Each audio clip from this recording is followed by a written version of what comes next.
Yo, I ain't even gonna lie, I am so sick and tired of dealing with all of these Bronsexuals. Like, these niggas have all the excuses in the world when LeBron does right and when LeBron does wrong.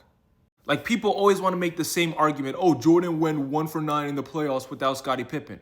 But I never hear anything about, oh, LeBron didn't make the playoffs for the first 2 to 3 years of his career. At least Michael Jordan never missed the playoffs for Chicago. Can't say that about LeBron for the Cavs.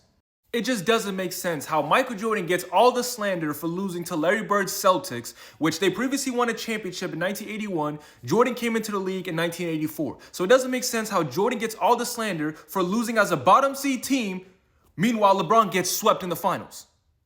LeBron's team was like #1 in the conference. And this dude, the only reason why he made the finals in 2007 was because he went against the Detroit Pistons that didn't even have Ben Wallace. What happened the year before that? Did he beat him? No. Why? Because they had Ben Wallace. That's why. In 2008, you went against the Celtics, you lost to them. 2009, you went against the Magic, you lost to them. 2010, the Celtics were a banged up, injured team, and you still lost to them. There's no excuse. And I don't want to hear excuses about the Spurs in 2007 because the Cavs were a top 3 shooting team in the league, top 5 defensive team in the league. There was 2 games where you lost by 3 points or less, and you underperformed by shooting less than 40% from the field and 20-some% from 3.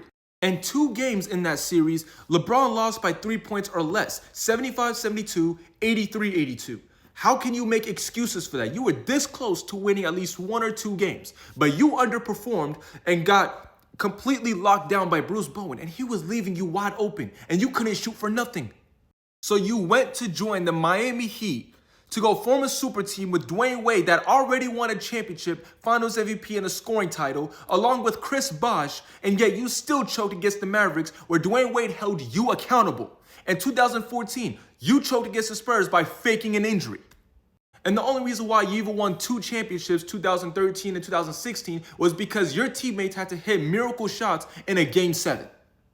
I already explained 2012 with Eric Spoelstra high-fiving the rest, so I don't need to go into detail about that. And as soon as LeBron went to the West, to the Lakers, 2019, you came back from an injury and you said you were going to turn on playoff mode, didn't make the playoffs. 2020, you won that championship because the NBA was suspended for 5+ months and every team in the league was injured. And ever since then, you haven't done anything past the second round, including getting swept in 2023. I don't want to hear no excuses. Get ready for OKC to put BTA. Michael Jordan is a real GOAT, and I don't care what you Bronsexuals say, man. If you're not going to include real facts that have nothing to do with longevity, then I don't want to hear nothing. Everything I said has been facts, and you can fact check it.